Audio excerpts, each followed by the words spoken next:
Bismillahirrahmanirrahim. Assalamualaikum warahmatullahi wabarakatuh. Alhamdulillahirabbil alamin. Wa bihi nasta'in wa ala umurud dunya waddin.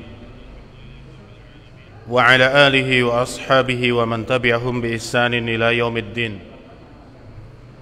Allahumma salli wa sallim wa barik ala sayyidina wa habibina Muhammad wa ala alihi wa ashabihi wa man tabi'ahum bi ihsanin ila yaumil qiyamah. Amma ba'du. Kaum muslimin jamaah Masjid Al-Hidayah Purwasari yang insyaallah dimuliakan dan dirahmati Allah Azza wa Jalla, marilah senantiasa kita berucap syukur kepada Allah Azza wa Jalla yang telah melimpahkan kepada kita begitu banyak kenikmatannya.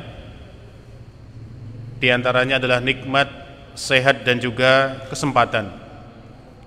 Dengan kedua nikmat ini Allah mengumpulkan kita di masjid yang mulia, di antara masjid-masjid Allah Azza wa Jalla, untuk bersama-sama bertolabul ilmi, untuk bersama-sama yang menuntut ilmu. Dan ilmu yang kita tuntut insyaallah adalah ilmu yang diridhai oleh Allah Azza wa Jalla karena termasuk ilmu syar'i.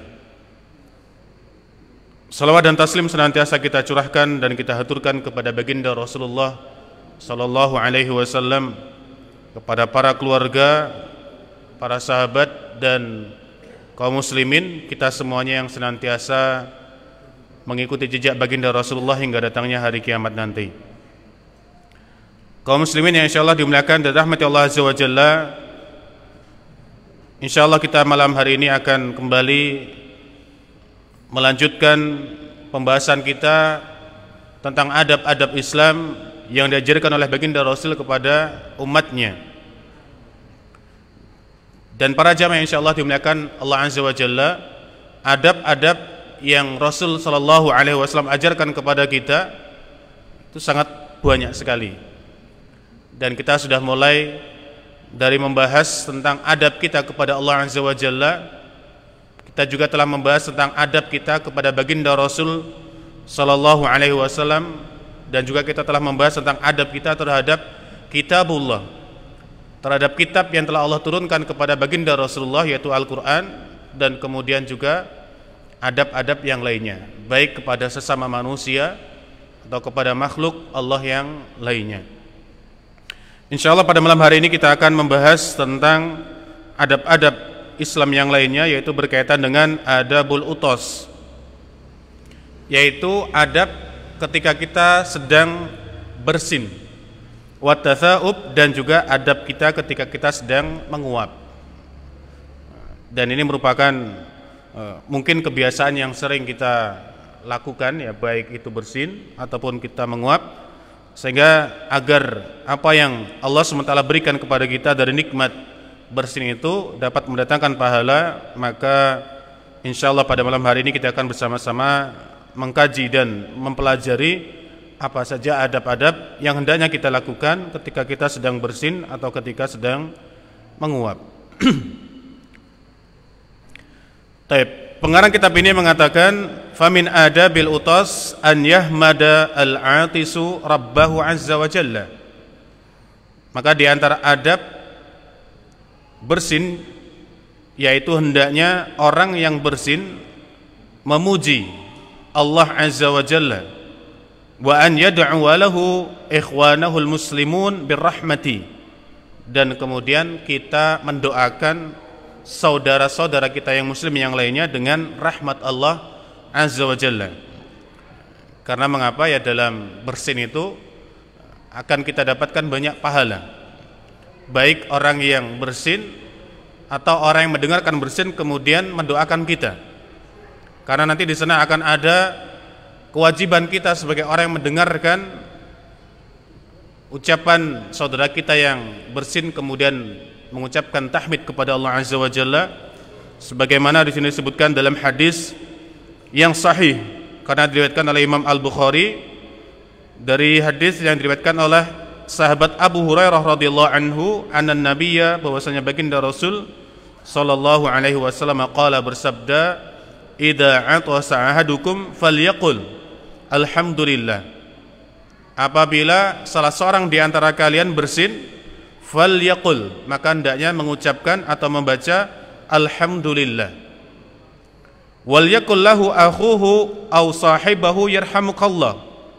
Dan hendaknya saudaranya dia atau temannya dia yang mendengarkan ucapan alhamdulillah tadi, hendaknya juga mendoakan kita dengan mengucapkan yarhamukallah, semoga Allah merahmatimu. Fa idza qala yarhamukallah, maka apabila saudara kita, teman kita telah mengucapkan kepada kita yarhamukallah, maka tugas kita sebagai orang yang bersin juga membalaskan ucapan doa mereka dengan mengatakan yahdikumullahu wa yuslih balakum. Hadis ini sahih, diriwayatkan oleh Imam Bukhari dan juga Abu Dawud di dalam kitab Adab. Para jamaah yang insyaallah dimuliakan dan dirahmati Allah Azza wa Jalla, jadi jelas dalam hadis yang kita bacakan tadi, Rasul menganjurkan kepada kaum muslimin apabila ada saudaranya yang bersin, maka hendaknya kita mengucapkan doa kepadanya, dengan syarat kita mendengar ya. Kalau kita tidak mendengar, maka tidak ada kewajiban bagi kita untuk mendoakannya. Yaqulu al-Ustadz Saleh bin Ali fi dzalika taujih, maka di dalam hadis yang kita bacakan tadi ada taujih yang disampaikan oleh kita sebagai umat muslimin, sebagai hamba Allah Subhanahu wa taala, juga umat Rasul sallallahu alaihi wasallam, annahu idza atisal muslim, bahwasanya apabila seorang muslim bersin, fa inna alaihi an yahmadallaha subhanahu wa ta'ala, maka bagi orang yang bersin tadi hendaknya memuji Allah azza wa jalla ala ma hasala lahu min ni'matin wa manfaatin bitilkal atas, dengan adanya kenikmatan yang telah Allah berikan kepada hamba tersebut. Jadi disebutkan dalam tulisan ini, bersin itu merupakan bentuk kenikmatan yang Allah berikan kepada seorang hamba.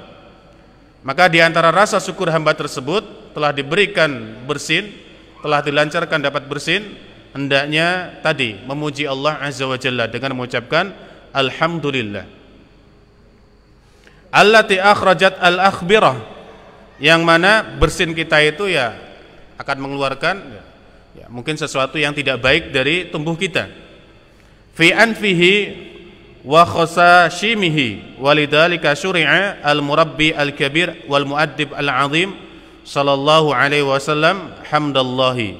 Maka oleh karena itu kita disyariatkan oleh baginda Rasul sebagai murabbi kita, sebagai pendidik kita, untuk apa? Untuk mengucapkan rasa puja dan puji syukur kita kepada zat Allah yang telah memberikan kenikmatan tersebut. Li'anna hamdal mun'im ala ni'mati madharatun min madahiri karamil ahlak. Karena apa? Karena mengucapkan alhamdulillah kepada Allah azza wa jalla termasuk di antara bukti bahwasanya kita memiliki akhlak yang baik kepada Allah. Jadi dengan seseorang mengucapkan alhamdulillah ketika bersir, itu menandakan ada akhlak yang baik di dalam diri kita. Akan ada akhlak-akhlak yang tercermin di dalam diri kita, sehingga kita dapat dikatakan sebagai orang yang baik, karena kita bersyukur kepada nikmat yang Allah berikan kepada kita. Meskipun mungkin nikmat itu dianggap oleh sebagian orang adalah nikmat yang sepele mungkin, atau mungkin nikmat yang kecil, tetapi di mata Allah azza wa jalla ketika kita bersyukur terhadap nikmat tersebut, ya, la azidannakum, sungguh akan kita tambah dengan kenikmatan yang lainnya.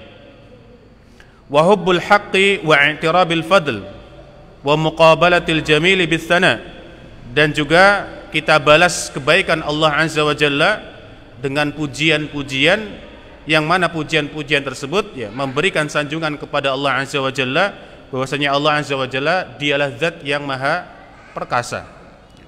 Bersin itu kan sesuatu yang baik ya, karena kita mengeluarkan sesuatu yang kotor mungkin dari hidung kita.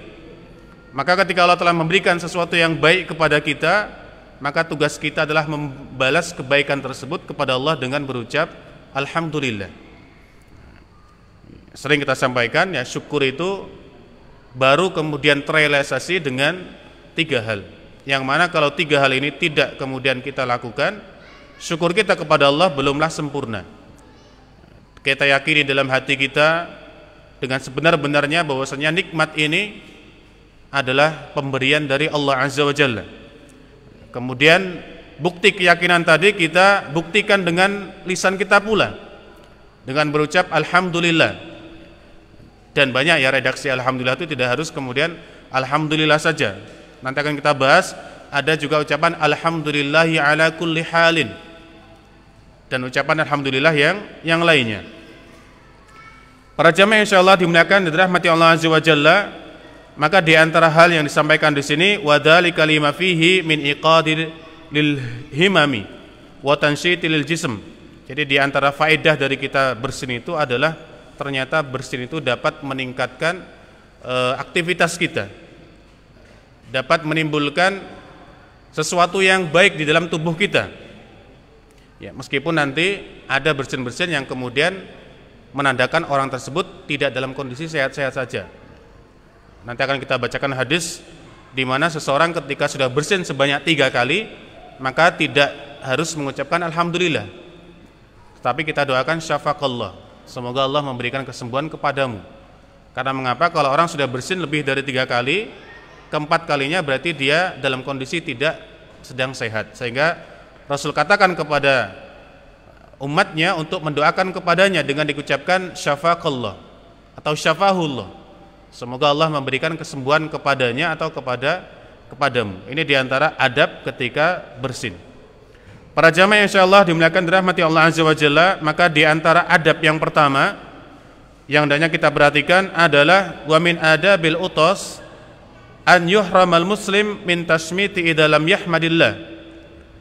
Dilarang seorang muslim menjawab atau mendoakan saudaranya apabila saudaranya yang bersin tersebut tidak mengucapkan alhamdulillah. Jadi kalau ada teman kita bersin tapi dia tidak mengucapkan alhamdulillah, maka diantara hal yang dilarang adalah kita tidak boleh mendoakannya. Karena mengapa? Doa kita kepada saudara kita itu karena ada illahnya, karena ada sebabnya. Sebab kita mendoakan saudara kita ya karena dia mengucapkan alhamdulillah. Maka seandainya sebab tersebut tidak ada, maka kita dilarang untuk mendoakan saudara kita. Tiba-tiba kita katakan yarhamukallah, padahal dia tidak membaca alhamdulillah. Maka di antara poin yang pertama, di antara adab ketika bersin adalah apabila saudara kita bersin dan kemudian tidak membaca alhamdulillah, maka tidak ada kewajiban bagi kita untuk mendoakannya dengan mengucapkan yarhamukallah. Lima rawa Abu Musa, sebagaimana hadis yang diriwayatkan oleh sahabat Abu Musa al-Asy'ari, qala, dia berkata, sami'tu Rasulullah, saya mendengar baginda Rasul sallallahu alaihi wasallam yaqul, bersabda, idza atasa ahadukum, apabila salah seorang di antara kalian bersin, fahamidallah, kemudian dia mengucapkan alhamdulillah, fashammituhu, maka balaslah ucapan alhamdulillah tadi dengan doa yarhamukallah. Jadi di sini ada perintah untuk mendoakan apabila dia berdoa, yang mana artinya kalau dia tidak berdoa dengan mengucapkan alhamdulillah, tidak ada kewajiban sama sekali untuk kita menjawabnya. Fa in lam yahmadillah fala tusammituhu, dan apabila dia tidak mengucapkan alhamdulillah, jangan engkau mendoakannya. Bahkan di sini dikatakan diharamkan. Di sini dikatakan dalam konteks an yuhramal muslim. Jadi seorang muslim diharamkan. Tetapi kita katakan ya dilarang. Dilarang seorang muslim untuk mendoakan saudaranya yang bersin tetapi tidak mengucapkan atau membaca alhamdulillah. Ini yang pertama. Kemudian di antara adab yang kedua, wad'ul yaddi au atrafi thawbi 'alal fammi 'indal utas. Seorang muslim ketika dia bersin, maka di antara adab yang kedua adalah hendaknya meletakkan tangannya atau apa, atau ujung kain yang dia miliki, ya, baik kain kita ini atau mungkin ya kalau kita punya baju dan bisa ditarik, bisa kita tarik. Di mana? Ya, kita letakkan di depan mulut kita. Baik mulut kita kemudian hidung kita. Jadi jangan sampai kemudian kita bersin kemudian apa? Ya, kita tidak tutup baik dengan tangan atau dengan alat yang lainnya. Sini dikatakan wad'ul yaddi, meletakkan tangan, autar fi thawbi, atau ujung dari pakaian kita, alal fammi, di depan mulut kita, indal utas, ketika seorang muslim bersin. Dari hadis yang diriwayatkan oleh sahabat Abu Hurairah, dia berkata bahwasanya baginda Rasul sallallahu alaihi wasallam kana apabila atasa, apabila beliau bersin, wada'a yadahu, Nabi letakkan tangan beliau, au thawbahu, atau kain beliau, ala fihi, yaitu di mulutnya. Jadi Abu Hurairah mengkisahkan kepada kita di antara sunnah atau mungkin di antara perihal yang Nabi lakukan ketika beliau bersin adalah beliau gunakan tangan beliau. Dan di sini tidak disebutkan apakah tangan yang digunakan adalah tangan kanan atau tangan kiri. Maka kita pilih kalau ternyata bersin itu adalah sesuatu yang masuk dalam kategori kotoran, ya maka kita gunakan tangan kiri kita. Tapi kalau masuk pada konteks yang baik, konteks yang bersih, maka kita gunakan tangan kanan kita. Sebagaimana dulu kita pernah bahas berkaitan dengan sunnah-sunnah fitrah. Sunnah-sunnah fitrah, kita disunahkan untuk kemudian menggunakan tangan kanan kita pada hal-hal yang berbau kebaikan. Kemudian kita gunakan tangan kiri kita untuk sesuatu yang tidak baik. Baik tangan, baik kiri, baik kaki, itu kita gunakan yang kanan untuk yang baik, yang kiri untuk yang tidak baik. Nah, di sini juga sama. Ketika kita bersin, kita gunakan tangan kanan atau tangan kiri. Kita pilih. Kalau ternyata bersin itu adalah sesuatu yang tidak baik, karena memang mengandung satu kotoran, maka kita gunakan tangan kiri kita. Atau kalau tidak, kita gunakan ya pakaian kita, baik mungkin ya pakaian kita yang ada di tangan atau lain sebagainya. Kalau kita punya tisu, ya alhamdulillah ya, dapat kita gunakan tisu sehingga apa? Tidak menyebar air yang keluar dari hidung atau mulut kita. Para jemaah insyaallah dimuliakan dirahmati Allah azza wa jalla, maka di sini di antara hal yang disampaikan adalah tahwilul wajh. Hendaknya seorang ketika pengen bersin memalingkan wajahnya. Seandainya saya sedang duduk, kemudian di depan saya ada beberapa orang, maka apabila saya ingin bersin, hendaknya tahwilul wajh. Saya palingkan wajah saya dari teman-teman yang ada di depan saya. Qablal itas, sebelum seseorang tersebut bersin. An wujuhin nas, dari hadapan para saudara-saudara yang lainnya. Au an ta'amin, atau dari makanan yang ada di hadapan kita. Kita bayangkan seandainya kita sedang di sebuah meja makan, kemudian tiba-tiba ada seseorang yang bersin dan kemudian tidak ditutup dan kemudian tidak memalingkan wajahnya, maka bisa jadi ada sesuatu yang keluar mungkin dari mulut kita, dari hidung kita, dan kemudian menempel atau terjatuh pada makanan yang akan kita makan. Nah, ini akan dapat menyebabkan sesuatu yang tidak baik. Maka di antara adab Islam adalah tahwirul wajah, ya, kita palingkan wajah kita dari hadapan teman-teman kita atau dari makanan yang ada di hadapan kita. Subhanallah sekali, Islam mengajarkan adab-adab yang baik kepada umatnya. Li'alla yusibhu radadal utas, supaya apa? Tidak terkena air yang keluar dari mulut dan hidung kita saat kita sedang bersin. Wal bu'du an ikhrajis sautin inda tandhifil anfi wa mahdharin nasi li'anna hadha mimma yastaqdiruhun nas. Karena mengapa? Hal ini merupakan sesuatu yang mungkin oleh saudara kita itu dirasa jijik. Karena bersin orang itu kan yang pertama suaranya berbeda-beda. Ada orang yang bersin itu kemudian suaranya sangat keras sekali, ada yang kemudian suaranya biasa, dan mungkin ada yang ketika seseorang bersin itu mengeluarkan sesuatu yang berbeda dengan yang lainnya. Maka di sini apa? Di antara adab yang Nabi ajarkan adalah hendaknya kita jauh-jauh dari saudara kita. Kalau kita memiliki kain, ya alhamdulillah, insya Allah tidak akan kemudian menciprat atau mungkin terkena makanan atau mungkin saudara kita. Ada mungkin di antara saudara kita itu kalau bersin malah kemudian ditampakkan, bahkan kemudian kalau tidak terkena dengan saudara kita, tidak kemudian bahasa kita nggak marem gitu ya. Nah, ini sesuatu yang salah, sesuatu yang kemudian perlu kita luruskan. Hendaknya kita mempelajari adab yang benar. Para jamaah insyaallah dimuliakan dan dirahmati Allah azza wa jalla, Wa khafada sautahu. Abu Hurairah mengatakan, dan di antara sesuatu yang dilakukan Nabi ketika beliau bersin adalah beliau merendahkan suaranya. Artinya apa? Dia menjaga supaya suara bersinnya tidak kemudian terdengar dengan keras. Kadang memang sudah kita jaga, sudah kita tahan, tapi memang kadang suaranya tetap keras. Tetapi kita tetap berusaha bagaimana agar suara bersin kita ini kemudian dapat lebih rendah suaranya dibandingkan ketika kita tidak ditutup. Nah ini, Abu Hurairah mengatakan wa khafada sautahu, dan Nabi meringankan, merendahkan suara bersinnya. Au ghadda biha sautahu wa huwa hadisun sahih, dan ini merupakan hadis yang sahih diriwayatkan oleh Abu Dawud, Imam Tirmidzi di dalam kitab Adab. Para jamaah insyaallah dimuliakan dan dirahmati Allah Azza wa Jalla. Kemudian di antara adab yang ketiga yaitu apa? At-tashmitu ila thalathi marrat. Jadi kita mendoakan saudara kita itu sebanyak 3 kali saja.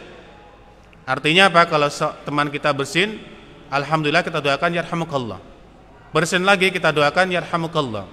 Bersin lagi kita doakan yarhamukallah. Jadi cukup 3 kali saja. Sini katakan at-tashmitu ila thalathi marrat. Jadi menjawab bersin saudara kita itu cukup 3 kali. Fa idza atisa ar-rabi'ata, kalau seandainya saudara kita bersin untuk yang keempat kalinya, da'a lahu, maka kita doakan kepada dia. Kita doakan dia. Dengan doa apa? Bisyifa, doa agar saudara kita diberikan kesembuhan. Karena mengapa?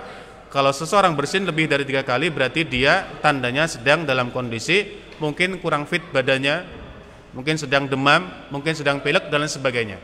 Maka di antara anjuran Nabi adalah kita doakan dengan doa semoga diberikan kesembuhan.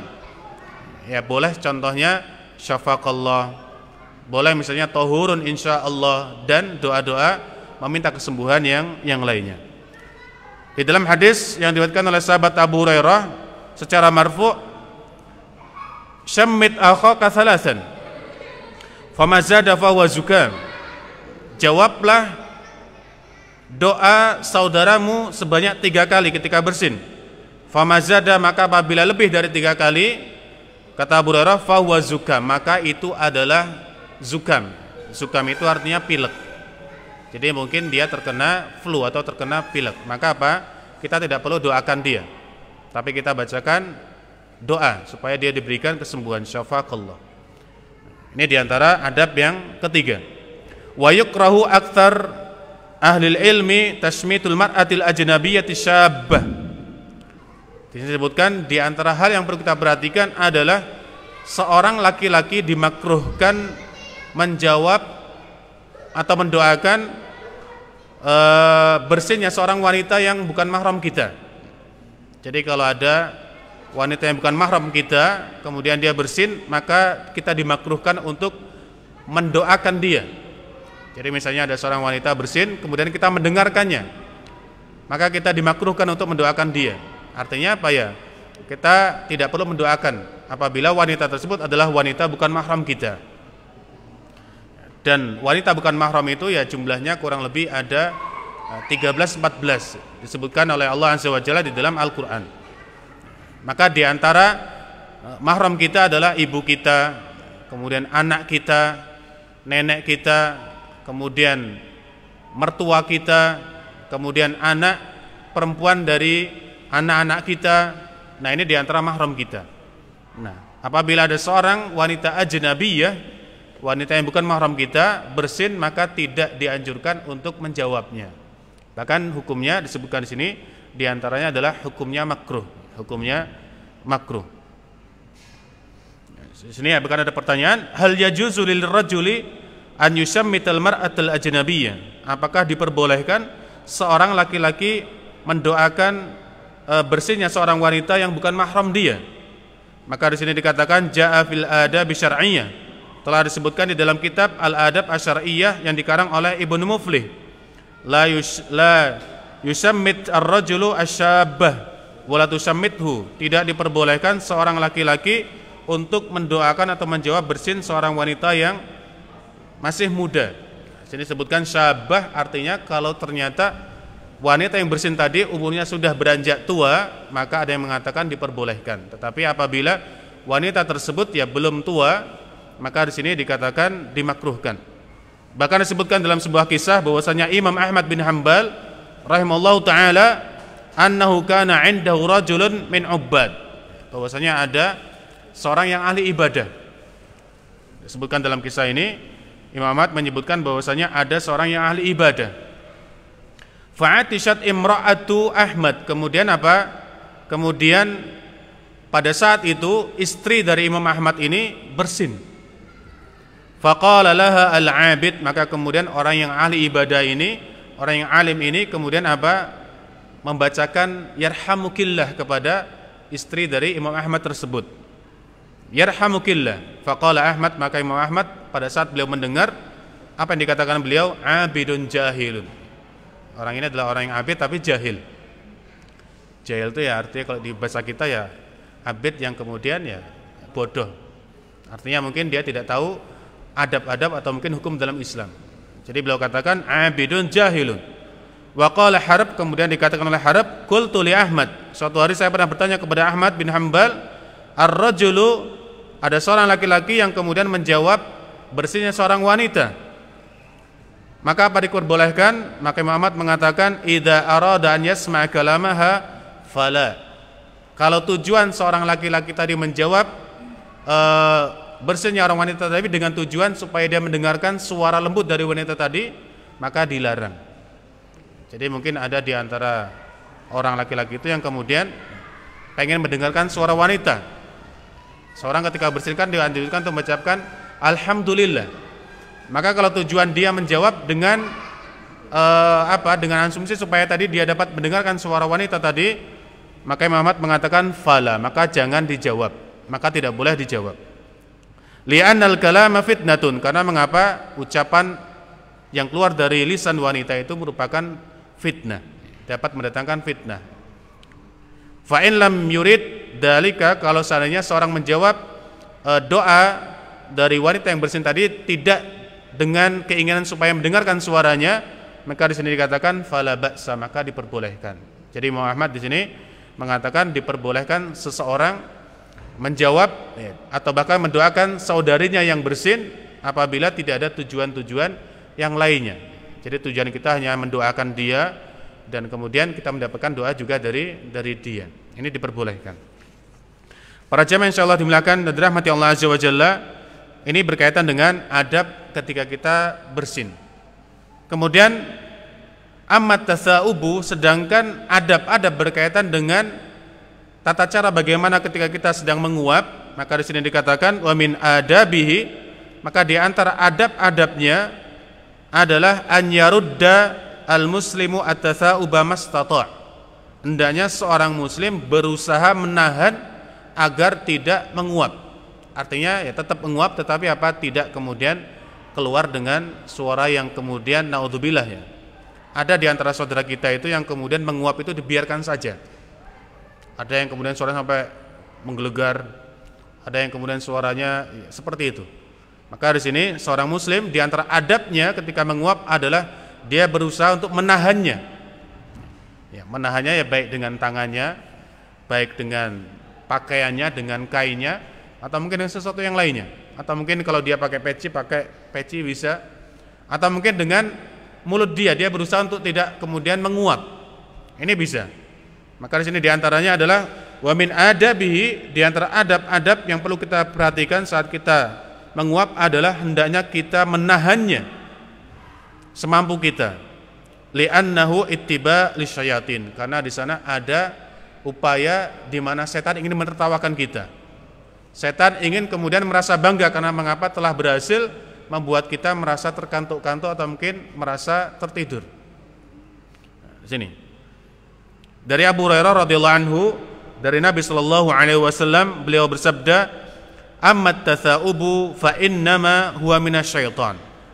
Sedangkan kalau menguap, maka Rasul katakan itu berasal dari setan.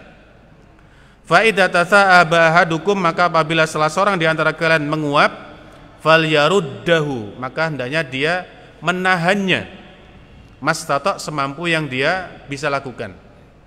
Baik tadi kita sebutkan dengan tangan atau lain sebagainya. Fa inna ahadukum, karena sesungguhnya salah seorang di antara kalian idza apabila dia menguap, dhahika minhu syaitan, syaitan akan menertawai kita.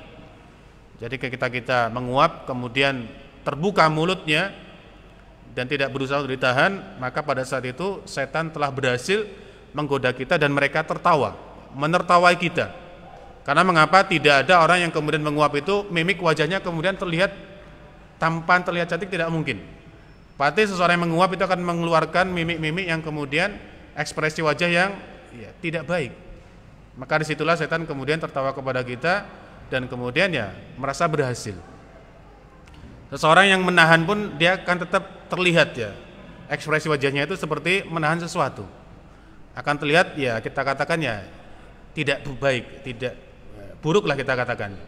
Ekspresi wajahnya mungkin ada yang merot-merot dan lain sebagainya. Maka wajar kalau kemudian setan itu merasa tertawa ketika kita melihat ketika ada seorang yang menguap kemudian tidak ditutup. Maka perintahnya adalah ditutup. Hadis ini sahih, diriwayatkan oleh Imam Al-Bukhari dalam kitab Al-Adab.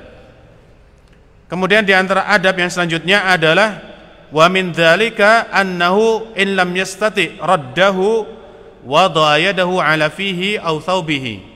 Apabila seseorang tidak dapat menahannya, menahan itu dia bisa menahannya dengan mengkatupkan kedua bibirnya, kemudian dia tahan. Dia bisa. Kalau ternyata dia tidak bisa menahannya, maka dia bisa menggunakan kedua tangannya atau salah satu dari tangan yang dia miliki. Kalau kita tidak bisa menahan dengan kedua mulut kita dengan kita katupkan, maka kita gunakan tangan kita. Baik salah satu di antara telapak tangan kita atau keduanya kita gabungkan, ini boleh. Yang penting kita berusaha untuk menutupnya. Jangan malah kemudian dibuka. Nah, ini perlu pembiasaan. Seseorang yang terbiasa membuka mulutnya ketika menguap, dia akan terbiasa seterusnya. Tapi kalau dia berusaha untuk menahannya, dia akan berusaha menahannya terus. Maka mungkin di antara hal yang perlu kita perhatikan, apabila ada di antara teman kita yang menguap kemudian tidak ditutup, kita arahkan untuk ditutup. Kalau kita bawa sesuatu kita tutup mulutnya dengan sesuatu yang kita bawa, supaya kemudian jika dia terlatih dan sadar bahwasanya di antara adab yang diajarkan Islam adalah menahan uap tersebut, menahan menguap tersebut supaya tidak ditertawai oleh setan.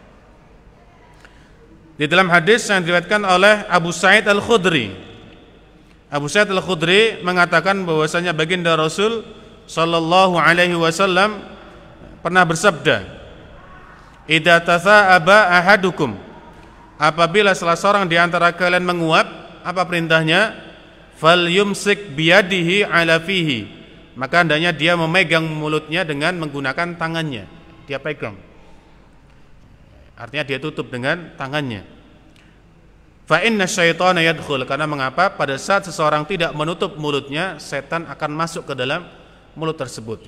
Ini di hadis yang lainnya disebutkan setan malah masuk. Kalau hadis yang pertama tadi mengatakan setan akan tertawa, sekarang di hadis yang selanjutnya ini adalah setan yadkhul. Hadis ini juga sahih karena perawinya adalah Imam Muslim. Jadi Rasul katakan fa inna syaitana yadkhul, karena sesungguhnya setan akan masuk ke dalam mulut kita. Ini naudzubillah. Jadi jangan sampai kita ditertawai setan, kita kemudian dimasuki mulut kita oleh setan. Setan itu adalah musuh kita, maka kita harus berusaha melawannya sekuat tenaga kita. Jangan kemudian kita biarkan. Terlebih setan itu adalah makhluk yang lemah. Allah katakan setan itu adalah makhluk yang lemah. Kapan? Kalau kita kemudian pemberani. Setan akan menjadi kuat kalau kemudian seorang manusia, seorang muslim itu tidak merasa kuat.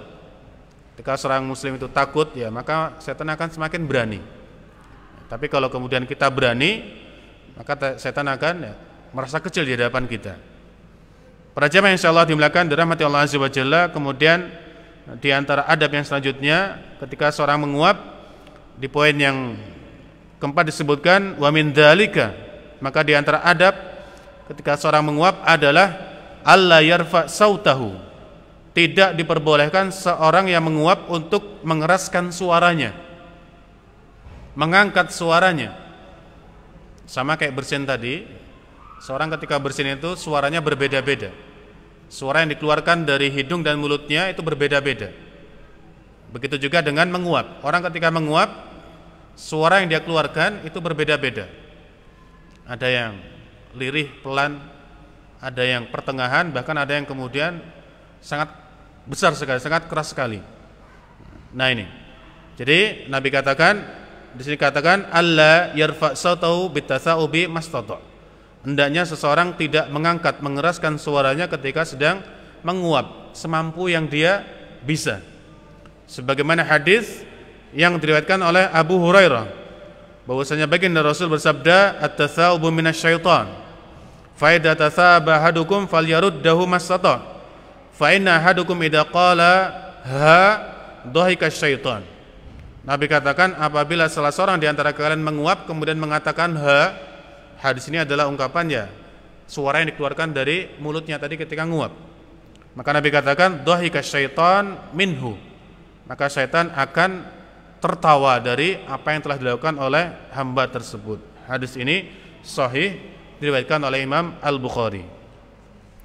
Para jamaah insyaallah dimuliakan dirahmati Allah Azza wa Jalla. Kemudian di antara poin yang terakhir yang mungkin dapat kita sampaikan pada pertemuan kali ini adalah waqad i'tada ba'dun nas. Disebutkan di sini telah menjadi kebiasaan dari sebagian manusia apa?